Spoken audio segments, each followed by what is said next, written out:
Hello, good morning, good afternoon, good evening, depending on where you're joining from today. Thanks for joining our weekly live discussion. Today's topic is how to rescue a digital transformation gone sideways.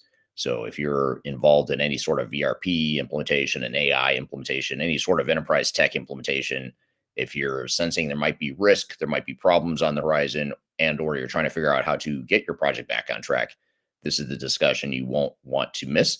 My name is Eric Kimberling. I'm the CEO of Third Stage Consulting. We're an independent tech agnostic consulting firm that helps clients throughout the world with their digital transformation journeys, including helping clients remediate some of their challenge projects that have gone off track. So, thank you again for being here today. I'm actually joining you here from a hotel room in Wisconsin in the United States, but I'd love to hear where you're joining from today. So, if you don't mind just dropping in the chat what city and country are you joining from today? We always tend to draw in a global audience, so I always love to hear where everyone is joining from today. So if you don't mind, just drop in the chat which city and country are you joining from today? Love to hear from you and learn more about where it is you are today. So today's topic again, how to rescue a digital transformation. We're going to take questions from the audience. So if you have any questions along the way, I'm watching all the live stream here today from all the various platforms. We're streaming to YouTube, LinkedIn, Facebook, X, TikTok, etc. So wherever you're joining from today, I can see you in the chat. I'd love to hear any comments or questions that you have along the way. I'd love to hear your feedback too. If you're having any challenges that you're struggling with, or you have questions about how to address any risks you're seeing in your digital transformation, or if you just want to share some of the lessons you might have from having been through projects like these before, I'd love to hear your feedback as we go through the conversation here today. So a couple of quick things before we jump in. First of all, I wanted to. I have a question here for the audience before I jump in. I would love to hear from you what the biggest challenges that you're facing in your digital transformation today. So I'd love to hear your thoughts in the chat. I'm going to walk through today some steps on how to remediate a failed or troubled project. And I guess the first thing before I jump in, and again, I'll keep an eye on the chat to see what comments you have. What are the biggest challenges you've seen in your digital transformation experience, or perhaps you're going through one now, and you'd like to share some experiences you have there. I'd love to hear your feedback. But one of the interesting things about digital transformations that maybe is good news and bad news is that most statistics peg failure rates of digital transformations right around 80%, and that's been a remarkably steady number over the last several years. So if you go back decades, actually, from when I first started my career in this space, I remember 80% being the published or the common number you would see from Gardner or McKinsey or whoever would put out a study about digital transformation failure. In fact, I've done my own research over the years and found the same to be true. And what's interesting is that technology has advanced so much over the years, and in some ways, digital transformations, in theory or on paper, should be going a lot more smashingly than they are now. You would think that with better technology, better tools, more flexibility, more options, you would think that would lead to a higher success rate, but that just has not materialized.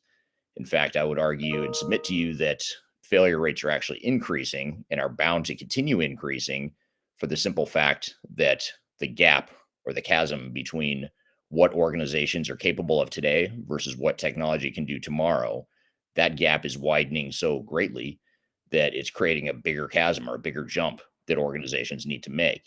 And with that increased jump or that increased chasm comes increased risk and increased likelihood of failure. So it's not necessarily intentional. Obviously, the tech industry, I don't believe, is trying to make it more difficult to implement new technologies, but they're advancing so quickly and exponentially that organizations simply can't keep up. There's just too much inertia. There's too much slow movement at big organizations, especially. And that's not a bad thing necessarily. That's just how bigger organizations or organisms work. But the the fact of the matter is how do we pivot when we run into trouble? I think the biggest challenge that organizations have in these digital transformations, and the biggest challenge that failures have often, is that they don't recognize the problems in time. They ignore the problems. Maybe they're just not aware. Maybe they have third parties that have a vested interest in seeing them continue down the same path of failure rather than succeeding. Because let's be honest, the ones that benefit if you fail, if you're an organization going through a digital transformation, The only ones that benefit are the third party consultants. They actually benefit economically if you fail or if you struggle, because you're going to need more of their time, and they're going to have to throw more bodies, more resources, and generate more revenue as a result. So that's the challenge, that is sort of a conflict of interest in the digital transformation space. And I think that's a real problem that I don't have an answer to or a good solution for you, but that is the reality of it. So that's the context for digital transformation failure. And what I want to do today is share with you a bit more of a framework and just some steps to walk through to get your digital transformation back on track. Now, before I jump into the conversation, just to say hello to our audience or address a few comments that have come in here. Sheriff Fred from Cairo, Egypt on YouTube. Thanks for being here today. Ms. Talk from Slovenia is joining us on LinkedIn. Thank you for being here today. Christina is joining us on LinkedIn from London in the UK on LinkedIn.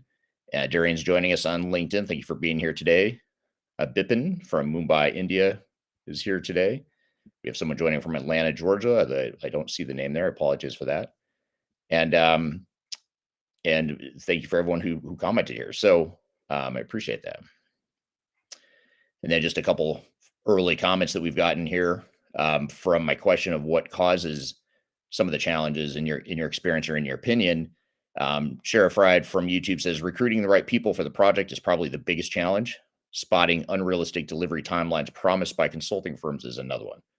Brilliant point. And in fact, if this topic or if this conversation were focused on how to avoid failure in the first place during the planning stages, that would be one of the things I'd say is the unrealistic timelines that technology consultants and vendors put in front of clients is oftentimes borderline ridiculous. The assumptions are inaccurate. They've lowballed the estimate to try and win the business, and they've tried to convince you that the project's going to be a lot easier than it really is. And that's a sales tactic. It works. It sells software, but what it does is it leaves the customers holding the bag at the end of the day with a troubled project. They've already bought the software. They're in knee deep into an implementation. By the time they realize that the project was never going to finish on time or on budget because the budget and plan were completely unrealistic. So really good point. I'm sure Friday couldn't agree with you more. Here's a question that I'm going to table for now. It's a really good one, but I want to come back to it because we're going to pepper this throughout the conversation. But Christina on LinkedIn says, please tell us your opinion on how AI will affect system and digital transformation. And I'll come back to this, but I will say that AI, this is another great point, by the way, because AI, in theory, should be helping dramatically decrease the time and cost to do some of the technical activities related to a digital transformation. And this is a really interesting one because when you deal with these bigger consulting firms whose whole business model is based on that body shop mentality, in other words, the more bodies I can put on a project, the more hours I can bill, the more money I'm going to make. That's one of the conflicts of interest as well. And that I think, on one hand, you see these big consulting firms that are embracing AI and giving it lip service, but yet in our experience, what we're seeing is we're not seeing a material drop in the level of effort that's put into these projects. If anything, it's creating more opportunities or more excuses to put more bodies on the project because now we've got AI capabilities that the clients are trying to deploy. Therefore, we need more bodies, more people to help set up those AI capabilities.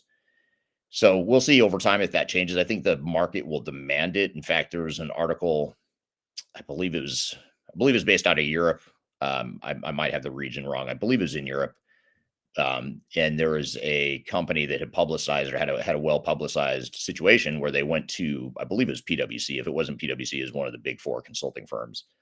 And they went to PwC and said, hey, we expect you to start sharing some of these cost savings that you're touting as a result of AI. We expect you to pass that on to us because we're not seeing a decrease in cost, but yet you're sitting here telling us about how great AI is and how you have all these unique AI tools. And that's something that we do with our AI tool, by the way, that we use at Third Stage Consulting. We have something called Mission Control AI. And the whole idea is to help automate and speed up some of the work that has historically been done manually by the big system integrators. And they don't necessarily like this model because it does two things. One is it reduces costs and reduces the need for rework and for manual documentation, manual analysis for all the work. I mean, you still have to have humans thinking and using their brains, of course, but a lot of the manual work that consulting firms have done in the past is at risk.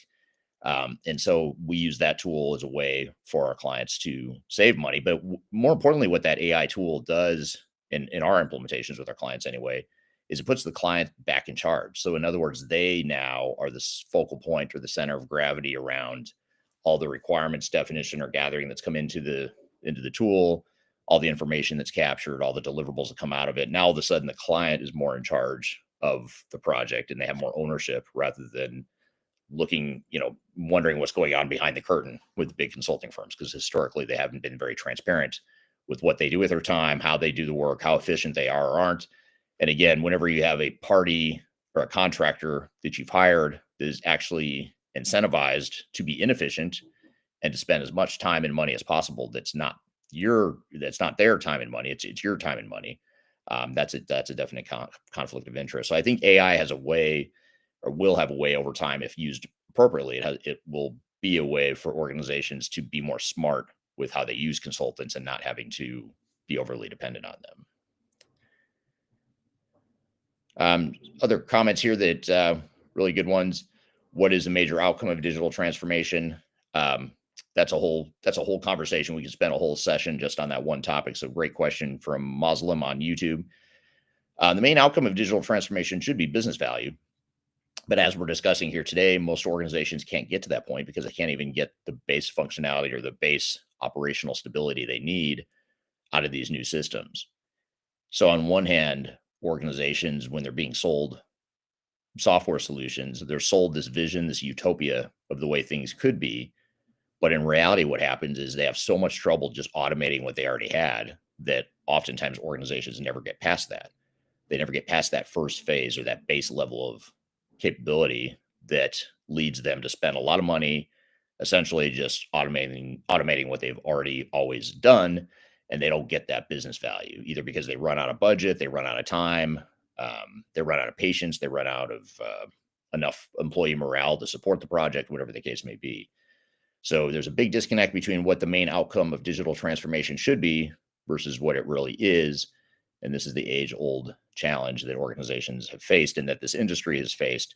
And again, that's why we're talking today about what to do about it. How do we assess and identify those challenges? There's a great point or comment here from TD on YouTube from Atlanta, Georgia. TD says, major airline justifying ROI for initial security of funding.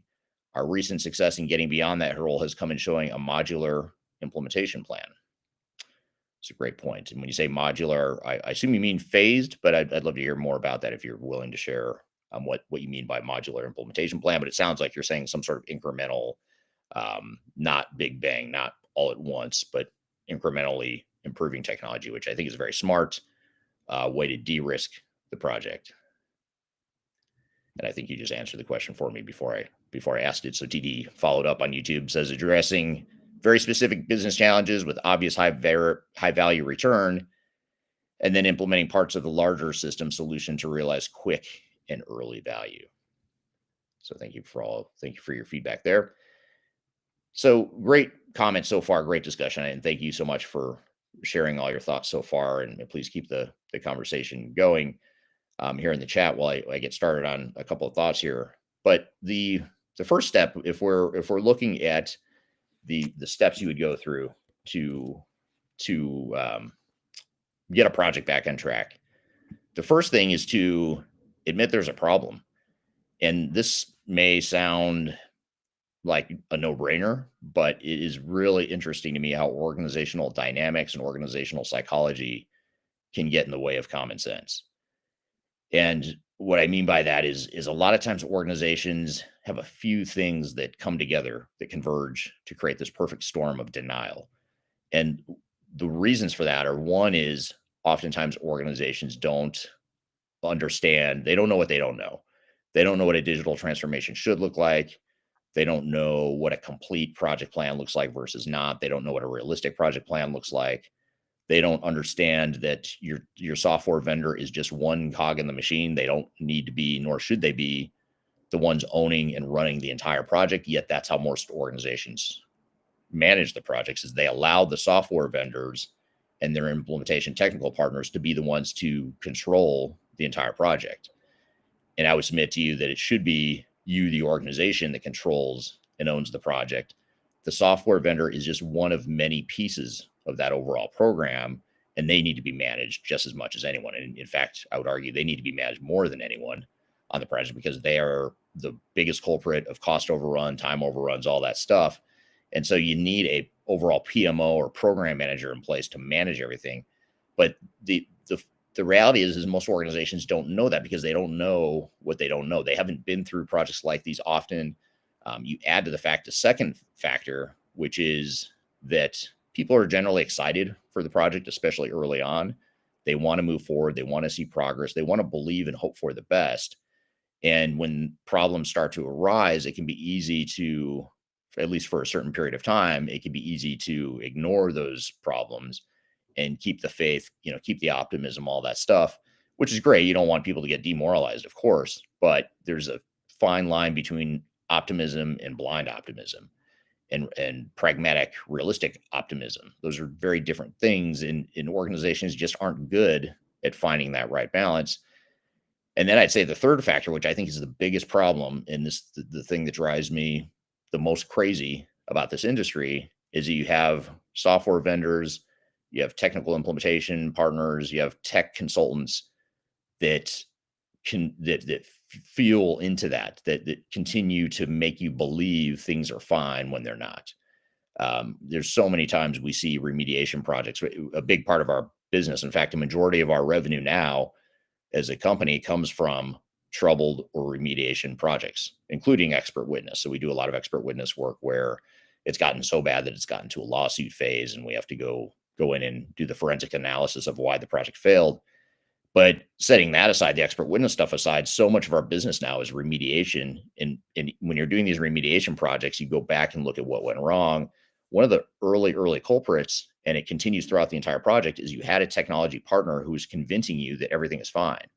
And part of this is lack of knowledge, lack of understanding of the reality of business, because a lot of these tech consulting firms are so myopically focused on deploying technology that all they can see is through the lens of whether or not the technology works. And when I say works, I mean it works technically. It's sound, it's the workflows are working, the data flows, it's integrated to other systems, blah, blah, blah. All that stuff is great.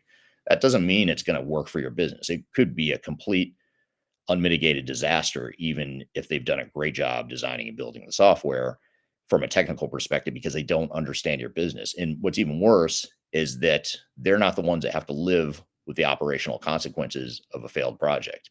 Again, they could deliver a working system that meets all the technical specifications, but you can't run your business. And for the first few weeks after go live, you just can't ship product, or you can't close the books, you can't run payroll. And it's not because the software doesn't work, it's because it wasn't deployed effectively for your organization. All the exceptions weren't worked out, people weren't trained appropriately, all that stuff. So that third dimension, that third component of software vendors, technical implementers, those parties add to the confusion by trying to convince clients that everything is fine when in fact they're not. There's so many times we hear consulting firms, the technical consulting firms, that are really in CYA mode. It's like they're trying to protect their image, their perception, whatever, and they're trying to deflect blame, saying, "Hey, everything's going great. This is normal. Just relax." Because the last thing they want is for you to question enough to where you might stop the project, you might slow down the project, you might look for another system integrator because you're not happy with them, whatever it is. So they're always in CYA mode, especially the larger ones. And I came from that background. I came from a very large Big Four consulting firm back in the late 90s into the early 2000s. And I was part of that gamesmanship that would happen behind the scenes. And it's very crafty. I mean, it's very crafty. It's very effective. It's very deliberate. It's what I would say very conniving. It's very manipulative. And it's definitely designed to protect self-interest, which is completely counter to what clients need, which clients need to know that there's a problem. And again, it's not that you need to be overly negative. You don't want to create unnecessary alarm. You don't want people to get demoralized more than they might already be.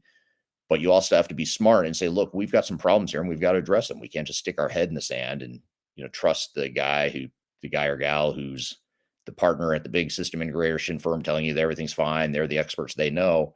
when they've got nothing to gain by you being successful. I mean, it sucks to say, but they actually benefit. The longer they can milk this project, the longer they can extend it, get some more change orders, be there for you to clean up the problems that they created. They actually benefit from that. And that's the dynamic that we've got to watch. So admitting there's a problem is the first step. And what I would say is if you're going through digital transformation, admit there is a problem. There probably is a problem that you're not aware of. So dig in and try and understand. And you do this in a way not based out of fear, but just based out of logic and using your brain and using common sense and saying, look, these are nasty, complicated projects, right? They're not fun. They're not easy. They never are. So let's just go in admitting that that's just what we signed up for. So now let's be realistic. Let's figure it out. It'd be like, if you're this is probably a bad analogy. I've never been a paramedic or a firefighter or anything like that, or a ER doctor.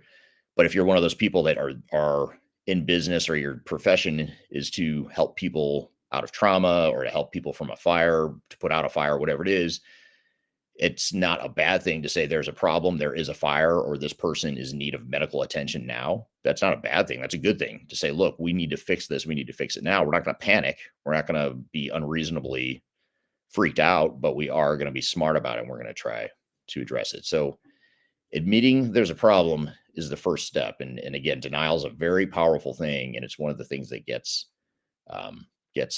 companies into trouble. So back to the audience here real quickly.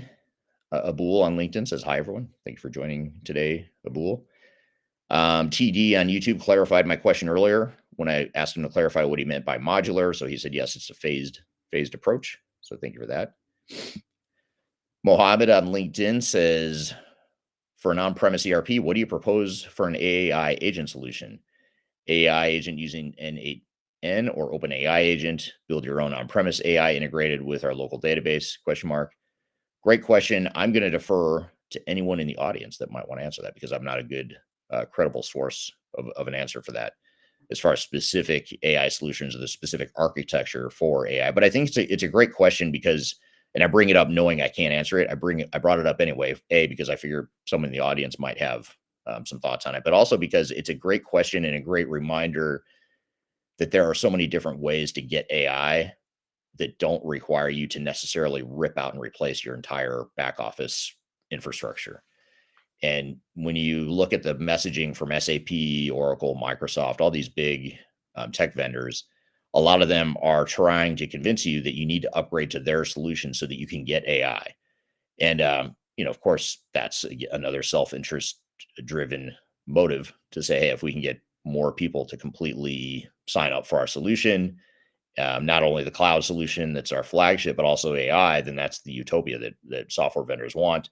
But the reality is you have third-party options too. If you've got a legacy system that's working fine, but you want AI, then go find AI. There's ways to do that. And we've got clients that have done it. I just can't tell you the specific architecture or tools that each are using, but this is a really good question and just it's a good question, a good line of thinking, because that's what more organizations should be doing. It's not, you don't necessarily need to say, okay, well, I'm going to go all in with SAP because they've got, Joule, their AI solution. So I'm going to upgrade S/4HANA and put in Joule just so I can get AI. You don't necessarily need that. If you're an existing SAP user, like an ECC user, and you don't want to upgrade S/4HANA, but you want AI, you can get AI without upgrading S/4HANA. In fact, I would argue that's the lower cost, lower risk, higher value path, because now you don't have to go through the heartache and all the heartburn of all the other crap that leads you up to maybe someday possibly getting AI if that project ever gets off the ground, because these projects are so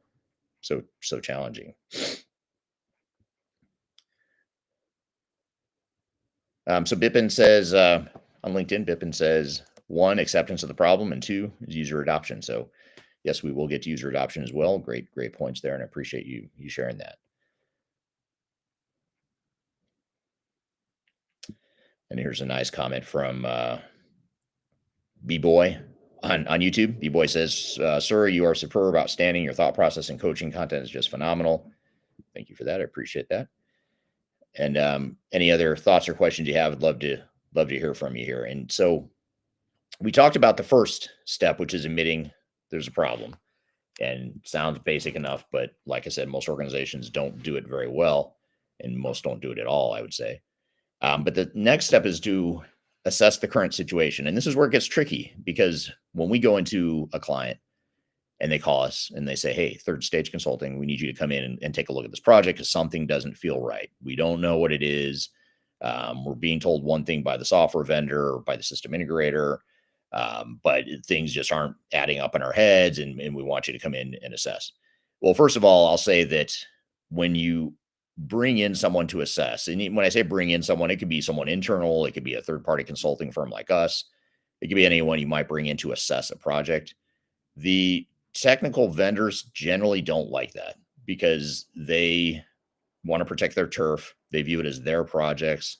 They've got their cash cow to protect. And this statement is true. The bigger company you are and the bigger revenue generator you are for the technical vendors, the more this is true, is that they're going to do whatever they can to protect that cash cow and that revenue stream.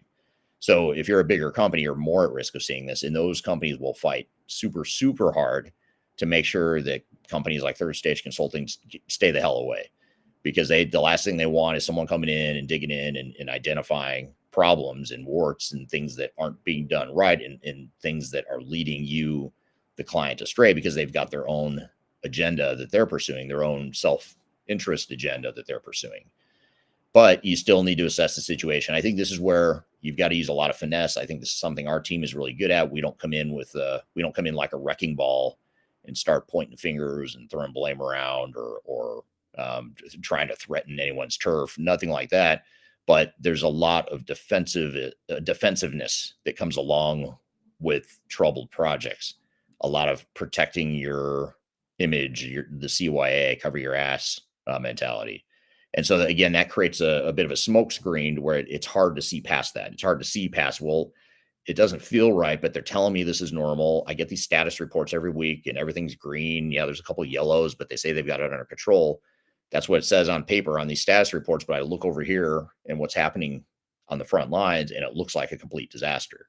Well, first of all, I'd say, again, back to my point number one, admit there's a problem. Go with your gut. Chances are you're probably right, because usually there are challenges on these projects. And usually by the time you recognize that there are challenges, typically what we found is that the challenges and the issues and the risks are a lot greater than you realize. So if you're starting to feel like there's something there, chances are not only that you're right, but you're probably underestimating what those challenges really are and what the risks really are. So the finesse part of this comes in to play, where you've got to assess the current situation in a way that is transparent. I mean, you need to have complete transparency when you're doing these assessments. But the other tricky part is oftentimes when we do these, and most of the time, I'd say 80 or 90% of the time we do these current state assessments of the project, you don't want to stop the whole thing yet. And you may never want to stop the whole thing completely. You want to keep momentum going. You want to keep hitting milestones and keep going. And these current state assessments, by the way, should not be long. They should be quick hit, very fast, while the project's happening in parallel.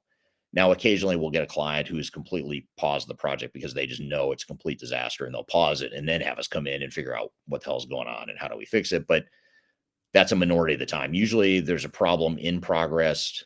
It's not great enough necessarily to pause, but there's definitely not a sustainable path that they're on. So they'll try and figure out a way to keep everything intact as much as possible while this assessment is going on, while the current situation is being assessed. And so, you want to assess that current situation in a way that looks at all the different angles of the project. You also have to remember that if you decide you want the situation assessed, there's no one that should be able to tell you no, that it's not a good idea. They may try to, of course, but if your technology vendor is telling you it's not a good idea, you should not bring in someone or have someone do an assessment of the current situation. That is a huge, huge red flag. Why not? Like if you're doing a good job with this project, have at it. Bring in someone if you want. Good idea. Maybe if anything else, validates how great of a job we're doing, and you're going to feel even more confident in our services. But that's not usually what happens. What usually happens is technology vendors feel threatened. They say, no, don't do this assessment. We've got this. We don't want too many cooks in the kitchen, blah, blah, blah. They'll give you a million reasons why you shouldn't do it. But you do need to assess the current situation. You need to do it in a way that doesn't disrupt the current project. And you need to do it in a way that is not overly threatening or more threatening than it's already going to be, to not only your third party providers, but also your internal team too. Your internal team presumably takes a lot of pride in the project. They want to do a good job. They want to be told they're doing a good job. So inviting someone to assess the project and tell them that maybe they're not doing a great job, that's just human nature. That can be threatening. So doing it in a way that's not threatening or any more threatening than it already is really important, but you do need to assess the current situation. As far as how you do the assessment of the current situation, we have a whole 13-point quality assurance framework that we use at third stage that we've developed over the years. And it's actually the same framework we use for our expert witness cases. In fact, that's where we developed it, is we developed this framework to analyze expert witness cases to say these are the things that we need to analyze in a failed project to understand all the dimensions of a project, where the risks were and why they're contributing or how they're contributing to the failure. And we use that same framework when we're assessing current state projects as well, or assessing client projects that are in flight with their digital transformations. We'll use that same framework there as we do in expert witness. And the good thing with that is it's battle tested. It's been used in some pretty gnarly extreme failures. And so being able to bring that forward to a troubled project that hasn't quite gotten to that failure point yet can be very powerful in a very structured way of analyzing the project. Not only is it structured too, it's very objective. It's meant to be agnostic. It's meant to be not personal. It's just meant to be looking at the reality of what's going well, what's not, and what do we need to pivot on and improve or fix to put out some of the fires that you might be experiencing in these projects. So I can come back to the audience real quick and see what kind of questions you have here. James on LinkedIn says, is there a common theme with a specific enterprise system, such as SAP, Oracle, Dynamics, etc., often leading to increased likelihood of failure and delays? This is a great question. I get asked this a lot, and I do struggle a little bit to answer it because I have such mixed feelings on it. On one hand, I'll admit I'm a bit jaded with SAP and Oracle because, especially SAP, that's where you see most of the biggest, most gnarliest failures.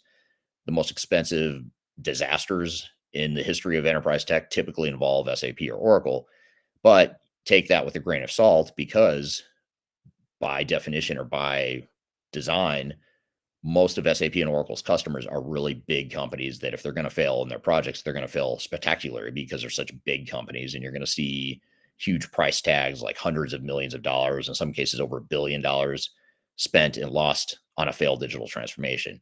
And when it's a publicly traded company or a public institution that people have heard of, you're just going to hear about it more. And it's a lot more likely to be a big deal than the average, small mom and pop manufacturing shop down the street that no one's ever heard of. And it is not going to fail nearly as spectacularly, but for them, relatively speaking, it can still be a complete disaster and enough to, in some cases, put them out of business.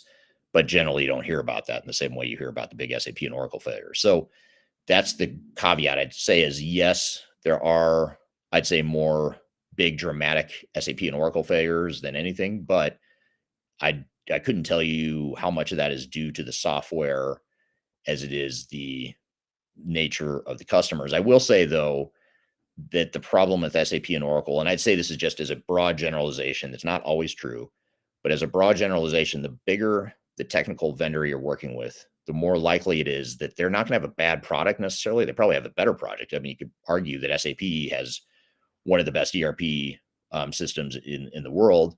I know many of you will agree with that, and I'm sure many of you will strongly just disagree with this. And I'm not here to talk about the merits of SAP versus Oracle versus Dynamics, but what I will say is that the problems that happen in a big SAP project are not nearly as much related to the technology itself as it is the nature of the way those projects are managed. And a lot of the dynamics I just talked about with big SAP partners who have a big cash cow to protect, it creates a ton of really unhealthy, destructive behavior that leads to failure more commonly not because the software sucks or because the system can't handle what the client needs, but because of all the other stuff I just mentioned, all that the conflicts of interest, the gamesmanship that goes into protecting turf and protecting cash cows and things like that. That's the stuff that leads to failure.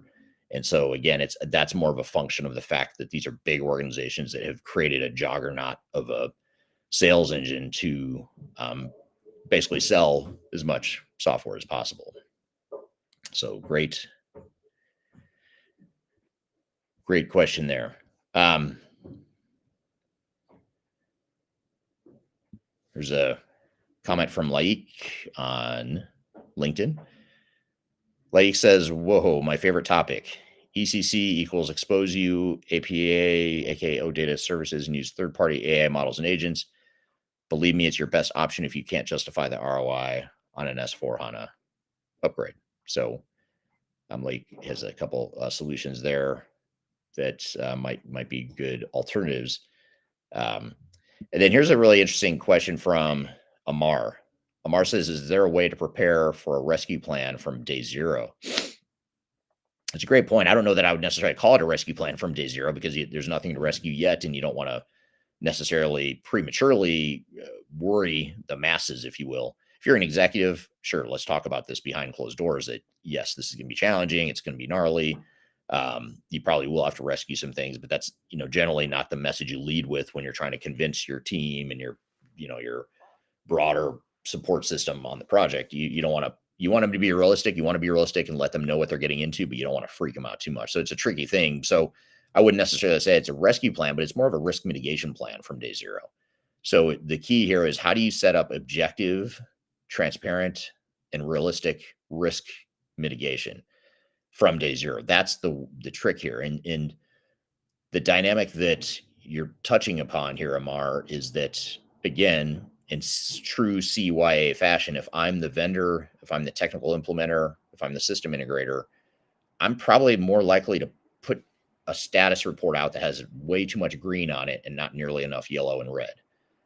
Red, yellow, green, being green's good. Green means things are on track. Red means we've got problems. We've got to fix these right away, et cetera, et cetera. Because it's almost like it's almost like a scorecard that you're doing for yourself in many cases. And this is where the saying, you don't want the fox guarding the hen house, because it'd be like in school. It'd be like when you were in school or university. There's a reason that you're not asked to grade your own homework or your own test results. You could, I mean, that might, save the university money if you did do that, but there's a reason they don't. But yet, as corporations, we rely on the information, the self-assessment information provided by our vendors and our system integrators, which is a huge problem because in that situation, you're going to get green status reports and they create a false sense of security that's not true. And I'm not saying everything needs to be yellow and red and the sky is falling and it's doomsday scenario from day one, but you need to identify those risks before you feel them, before they become obvious to you. And what we view with our clients and the way we look at it is we want to be the ones to help them see around the corner what's coming next before they run into it. If you run into it, it's too late usually by the time you get to the problem or by the time the problem materializes to the point where you see it and feel it. Generally speaking, you've gone too far. You've waited too long at that point. So great question there. So we've talked about two steps so far. We talked about admitting there's a problem. We talked about assessing the current situation. And then the next thing we need to do is we need to prioritize the risks and issues. And if you are anything beyond, actually, I'll take it back. If you are anywhere in your digital transformation journey right now, and I mean anywhere, if you're on day zero, if you're just a few weeks, a few months into it, or if you're just about to start your digital transformation, if you haven't identified risks and issues and started to see some signs of yellow and maybe even some signs of red, there's something you're missing. You're not seeing the full picture. You're not seeing below the tip of the iceberg right now. And so there's going to be risks and issues. That is not, that's not really a debatable fact, in my opinion. You are going to have risk and issues no matter who you are, no matter what vendor or partners you're working with. I'd love to say, even if you hire third stage, though, you'll have no risk or issues. You're going to have risk and issues no matter who you hire. The question is, how quickly do you recognize them? How do you prioritize them? And how do you mitigate them? And so prioritizing the risk and issues is important because oftentimes the further you are into the project, the bigger this list is. And oftentimes we go into these projects and there's 100 things that you should be doing differently and better. You should have done from day one, but you didn't. And you should fix all 100 of these things. Well, the reality is you're probably not going to fix all 100 of them anytime soon. So let's pick the 10 or 20 that are going to have a huge impact to at least stabilize things, at least get us on the right track to where we can then work our way down the list and start chipping away at some of the other challenges. And so prioritizing those risks and issues, and again, doing this in an objective way is really important because again, the dynamic we see in these sorts of projects is that oftentimes the technical vendor will, even if let's just say they do identify the risk or they agree that there is a risk, oftentimes what they'll do is they'll understate or underestimate the significance of that risk. Something like, well, yeah, half the team isn't trained yet, but that's okay. That's normal. Most of the learning comes after go live anyway. Something like that. On the surface, maybe you think, okay, well, maybe that's true. Maybe that's just the way things should be. And so maybe it's really a yellow and it's not a red. It's just more of a yellow. It's something to be aware of, but it's fine. We've got it under control. Well, it could be that, if your half your team isn't trained and you're going live next week, I would say that is absolutely double, triple red status. And so you want to objectively prioritize those risks and issues and be realistic about it. And again, having a third party assess those risks in a way that isn't grading your own homework is really important because you the end client have to know, have to be aware. And you could decide that maybe you don't think it's as big of a risk, but if you consciously decide that yourself and you make a smart objective business decision, that's fine. That's different. And we're used to that as consultants. We're used to the business realities of you have a business to run. You can't address every single thing that should be done in a project, but you at least need to know what they are, and you at least need to make a risk adjusted decision with full information. And that's the key right there, is that most of the time executives are making these decisions without complete or unbiased information. So very important thing to keep in mind there. So let me go back to the chat here.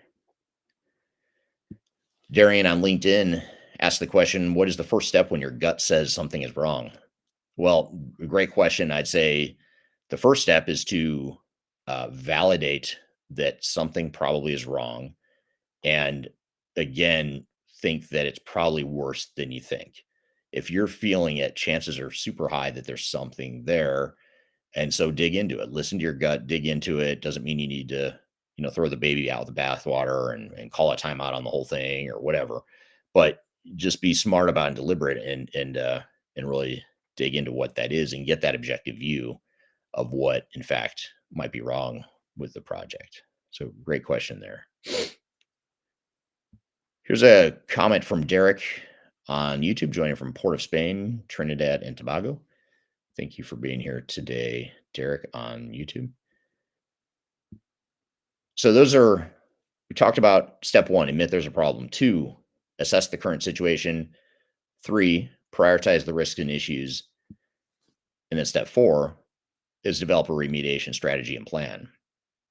And this may seem straightforward enough, but again, the key here is that if you've done your analysis objectively and you've prioritized the risks objectively, now you should be able to develop a remediation strategy and plan that starts to address those things. And oftentimes, just to give you examples, some things that will happen are some common things we'll see here is that one really common one is you're not investing enough in change management. You're not getting your people on board beyond just showing them how to use a new system. You need to more fundamentally focus on how you're helping people through the change by ensuring that they understand what their jobs are going to look like, that you take the time to define what their jobs are going to look like, what their roles and responsibilities are going to be in the new system, in the new environment.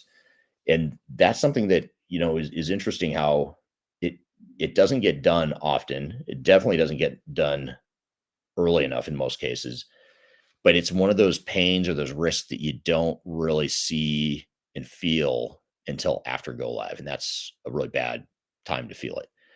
And what I mean is that, like, you could go through this competency training, you could train everyone on how to use a new system. Let's just say you're implementing Microsoft Dynamics 365.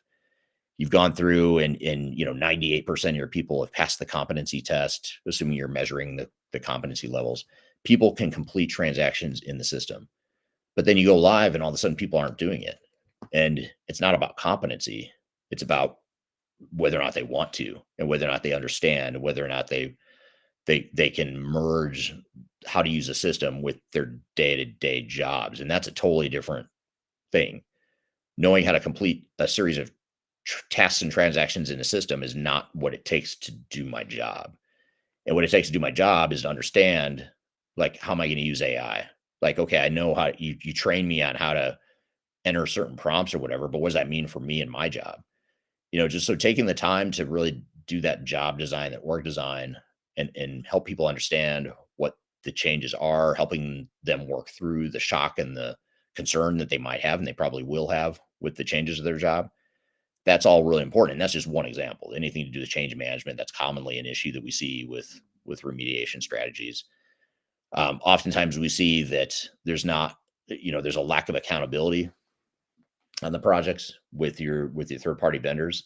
So in other words, a lot of times um, people will um, they're not holding their vendors accountable. They're not managing their vendors. They're letting the vendors manage the project. And guess what? It's not their money. So sure, they want to manage it because if they can manage the project, they manage their own cash flow. So it's almost like not a cartel situation, although I do think the tech industry as a whole is like a cartel, but that's not the word I'm looking for here.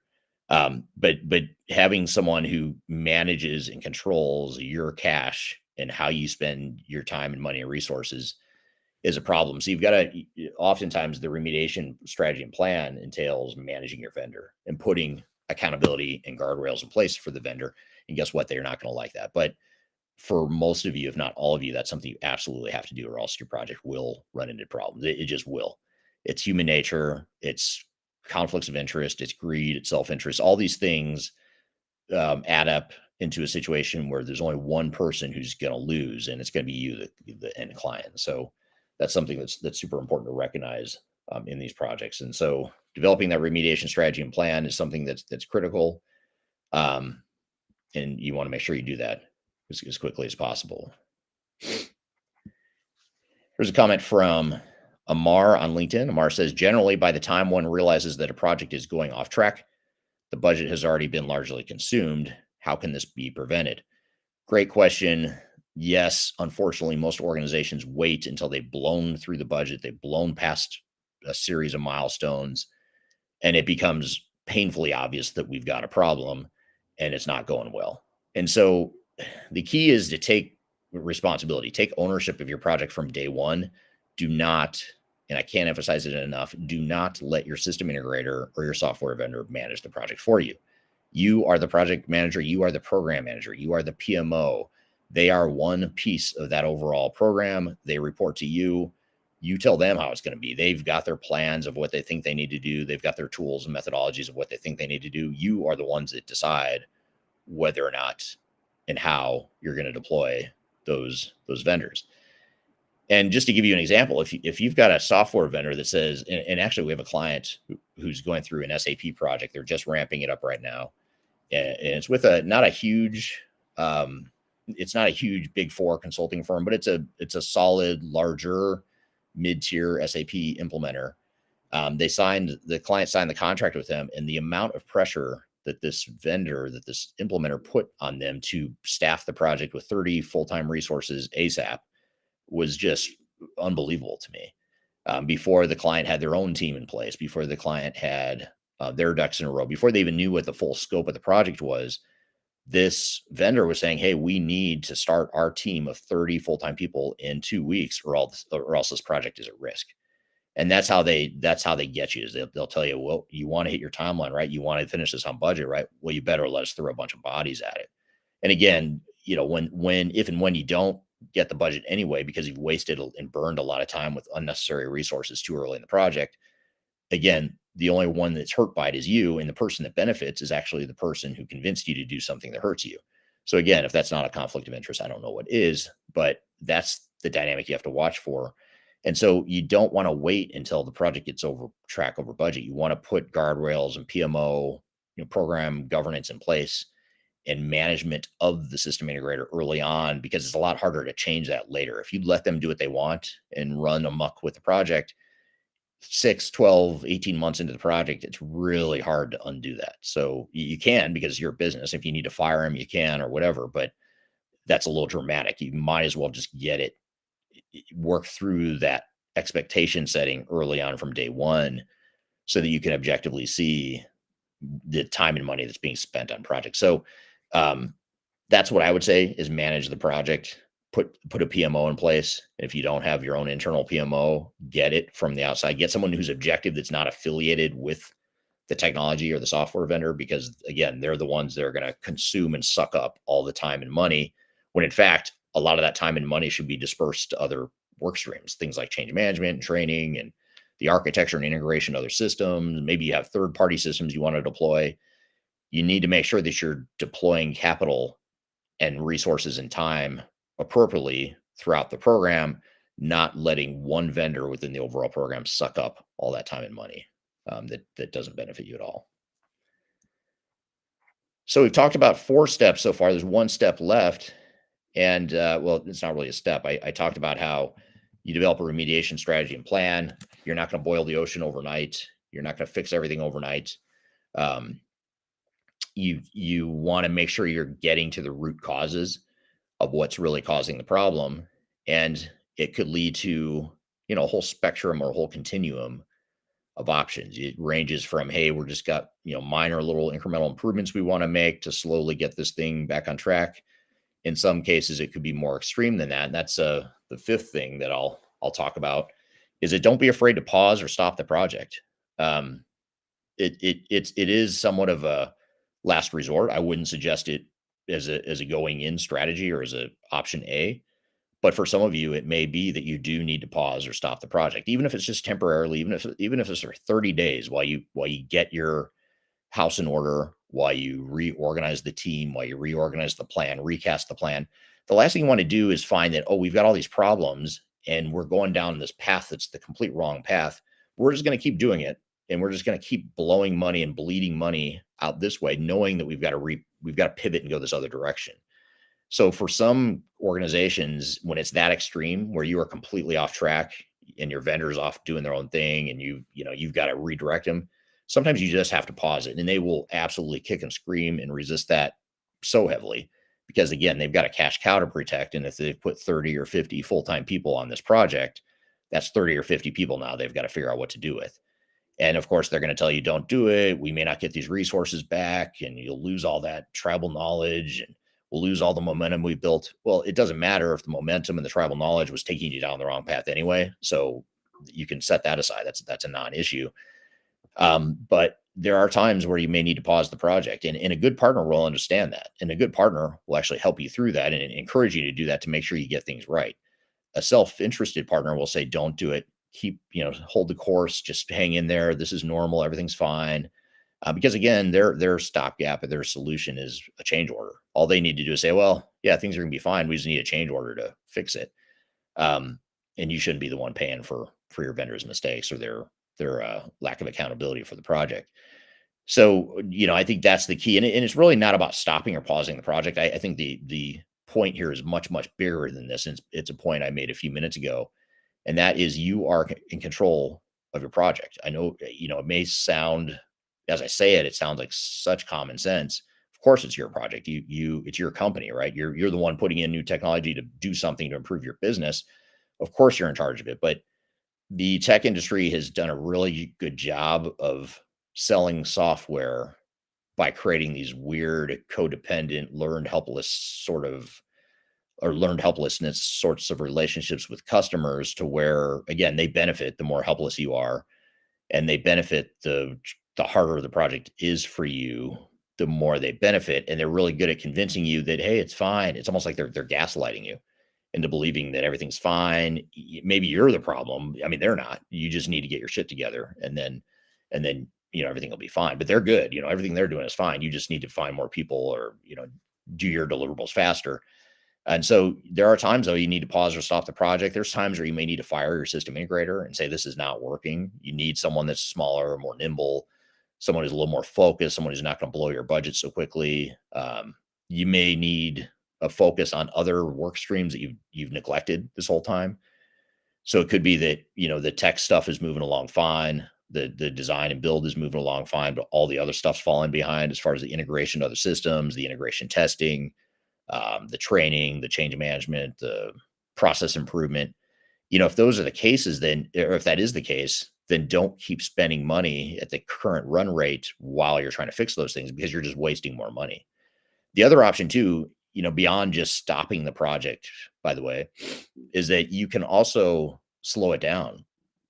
And that's something we've seen several clients do very effectively over the years is that, if let's just say, just for round number purposes, you're spending $1 million a month on a project and you're assuming a 18-month implementation, it might be that, it's actually more like a 24-month implementation. So we're going to throttle that back to, 700,000 a month.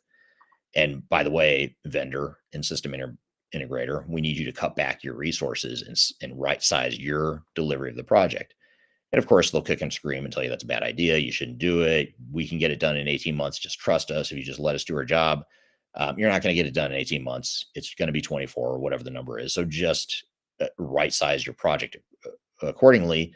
Doesn't matter that they staffed it up heavier at one point. You might have to scale it back. In fact, ideally, you do that from day one. You start off slow, and if you need to add more bodies, then sure, add bodies. But it's a lot easier to add bodies as you go and start slow and start smart than it is to throttle back and reverse course later. So, but having said that, in some cases, um, not being afraid to stop the project, pause it, completely right size it, downsize the project and the run rate if need be. And it's not about whether or not you want to go faster or slower. A lot of times it's just you can't. And if you can't, then don't spend money and go at that run rate, assuming you're going to hit some aggressive timeline that you just never going to hit. Because guess what? That run rate's going to continue into perpetuity until you do finish, which could be 25, 50, 75% beyond what they originally promised you. So those are some of the things to keep in mind as you go through these sorts of projects. So those are the steps I've got for you here today. Love to hear any feedback you have, any other comments you have. But those are the things to keep in mind when you're trying to rescue a digital transformation. I know there's a lot to think about. I'd love to hear your comments or feedback as far as what you've seen work best or some of the challenges you're facing with your project right now. I know there's a lot of you that are going through these projects, and maybe you're struggling with in some parts of the project now. Maybe you're not sure, but I think the key here, the main takeaway I'd leave you with is first of all, you're not crazy. If you're running into trouble and you're having issues with your digital transformation, you're not crazy and you're not alone. So that's the good news. You're actually in the majority. Most companies going through these projects um, have that problem. And in fact, whenever we do these mastermind groups or we get together our clients, our C-level clients to to collaborate or just to meet, or when we do our stratosphere events in person, one of the biggest values that in those events that we find isn't the knowledge and the wisdom that we impart on our clients, although I'd love to say that's the most valuable, important thing. It's not. What's even more important is just being around people like yourselves that are going through the same thing, realizing, oh, they're struggling with a lot of the same things, and I'm not crazy. And a lot of times I actually get that comment a lot from clients, especially new clients. They'll say, I can't tell you how many times I've heard the comment like, Eric, or third stage, you must think we're crazy. Are you sure you want to work with us? And we look at it as like, you're actually not crazy at all. And that's the only crazy thing in this industry is that it's not crazy. It's normal, which that's a whole nother conversation for a whole nother time. I think it's a very broken industry that stacks the odds against customers. And I don't know of necessarily of any other industry where you could say that. If anyone has a good example, I'd love to hear it because I've struggled for 25 years to find an industry where the entire thing is stacked to basically harm customers, not intentionally, but it's the way it's designed. It does harm customers and it benefits the tech industry really well. I mean, look at the valuations of all these companies I've mentioned here today. They have incredible valuations on the stock market. Their stock prices are high, especially SAP and Oracle. They're doing really well financially. I mean, they are living the dream, but their customers are not. And there's so many customers for these same high valued tech companies. They're miserable right now. They're bleeding cash. They're going through extreme operational hardship as a result of failed or failing digital transformations. And so, some people say I'm too negative when I say that stuff. I just think it's the reality. It's unfortunately, it's why I do what I do is because I want to help clients figure this out for themselves and help them get through it, because it doesn't need to be this way. But the way the ecosystem was built for each of these big software vendors, it was built to sell a massive amount of software, and it is highly scalable. Investors love it. They get rewarded for it. And even when they do fail, they get rewarded for it through additional services. So it's the only industry I can think of where there's a actual pretty significant financial incentive to harm your clients, even if it's not intentional. So that's the bad news. The good news is it's your project, your company, your project. Do what you need to do. If you want to talk to me or anyone from our team, even if it's informally, just want to bounce around ideas, feel free to reach out. I'd be happy to chat with you at any point and give you some ideas on how to get your project back on track. Love to share our experiences with you as well. So be sure um, to do that if you'd like. I've included my contact information below. And also one other thing, I have a book out now called Welcome to the Jungle. It's my second book. And in that book, I talk about digital transformation failure case studies and the lessons from those digital transformations so that you can get those projects back on track. So you can find that on Amazon anywhere in the world you are. You can get it electronically, or you can get hard copy paperback versions of the book anywhere in the world. So be sure to order that right here, scan the QR code, or if you just go to Amazon, search my name, Welcome to the Jungle. There's like a kid's book called Welcome to the Jungle, but other than that, I think mine's the only one called that on Amazon. But you can find that there, and it's I'm proud of it. I think it's a good book that talks a lot about some of the high profile failures in digital transformations. And as you read the book, the idea is that you start to see the same patterns over and over and over again. And it doesn't matter what era we're talking. We could have been talking about a failure in the 90s. We could have been talking about a failure this year. And the patterns and the failure points and the mistakes organizations make has not changed, in my opinion, over the last 25 years. So that book really outlines what these big companies do wrong, the things they could have and should have done, and the things you certainly can do to avoid failure in the first place. So be sure to check that out. Welcome to the Jungle, my second book. So be sure to check that out. So thank you for joining today. Hope you enjoyed the content. We'll be back same time, same place next week. This discussion will get edited. We'll add some additional content to make it a formal episode of Transformation Ground Control, which is my weekly podcast that comes out every Wednesday. So keep an eye out in the next couple of weeks for the episode featuring this discussion. So thank you for being here today as part of the live production of that podcast. So hope you have a great week. Look forward to seeing you next week. Have a great week in the meantime, and take care. We'll see.